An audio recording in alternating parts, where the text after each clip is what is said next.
Le apparizioni della Madonna di Walsingham.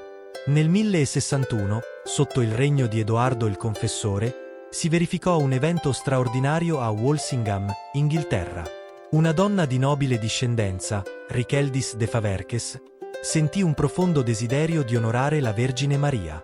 La sua fervente preghiera fu esaudita, e la Madonna le apparve, guidandola in un viaggio spirituale fino a Nazareth. Durante questa visione, la Vergine mostrò a Richeldis la dimora in cui era avvenuta l'Annunciazione e dove la Sacra Famiglia aveva vissuto. Con grande amore, Maria chiese a Richeldis di costruire una replica di quella casa a Walsingham, promettendo che chiunque avesse cercato aiuto in quel luogo non sarebbe rimasto deluso. Richeldis affrontò molte difficoltà nel trovare un terreno adatto alla costruzione.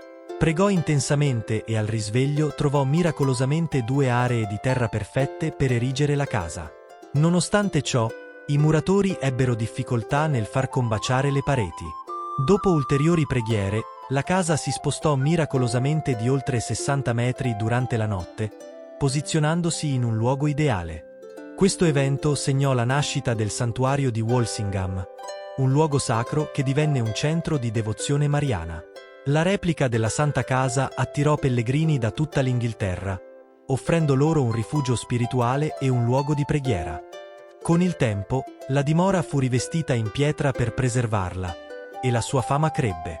Walsingham divenne un importante centro di devozione cristiana medievale, visitato da numerosi sovrani, tra cui Enrico III, Edoardo I, che lo visitò 11 volte, ed Edoardo II.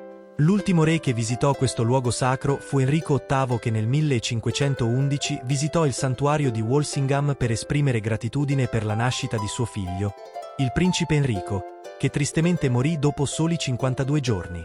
Durante questo periodo furono documentati numerosi miracoli e il santuario divenne oggetto di una profonda venerazione.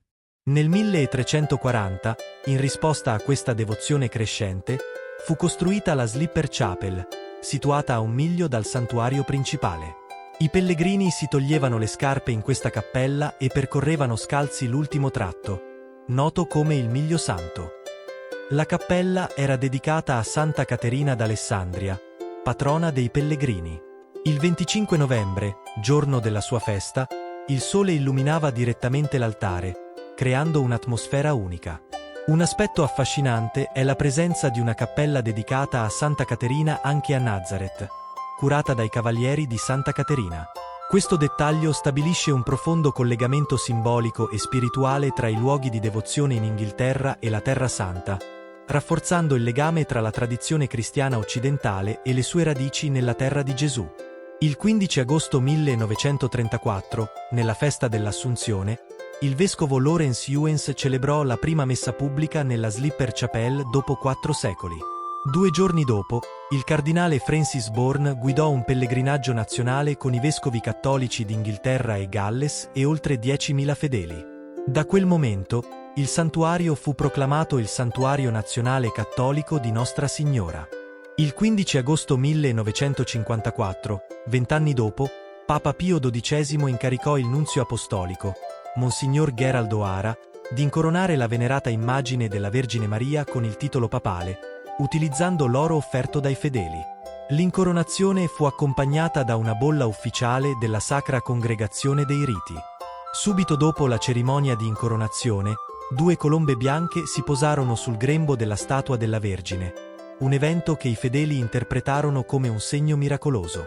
L'evento fu protetto da piloti britannici e americani, che garantirono la sicurezza, mentre numerosi devoti parteciparono al pellegrinaggio a piedi nudi lungo il Miglio Sacro fino al santuario. L'importanza di Nostra Signora di Walsingham è stata ribadita dal riconoscimento di 3 pontefici: Leone XIII nel 1897, Pio XII nel 1954 e San Giovanni Paolo II nel 1982, sottolineando il significato spirituale e universale di questo luogo di devozione. Ogni anno, l'8 settembre, in occasione della festa della Natività della Beata Vergine Maria, si tiene una solenne processione dedicata alla Madonna di Walsingham. La venerata statua viene portata in pellegrinaggio per diverse miglia, iniziando il percorso dalla storica Slipper Chapel. Questo evento attira numerosi fedeli, che si uniscono in preghiera e canti, rinnovando la loro devozione alla Madonna. La processione simboleggia non solo un cammino fisico, ma anche un pellegrinaggio spirituale, ricordando il profondo legame tra i fedeli e Nostra Signora di Walsingham, cuore pulsante della tradizione mariana in Inghilterra.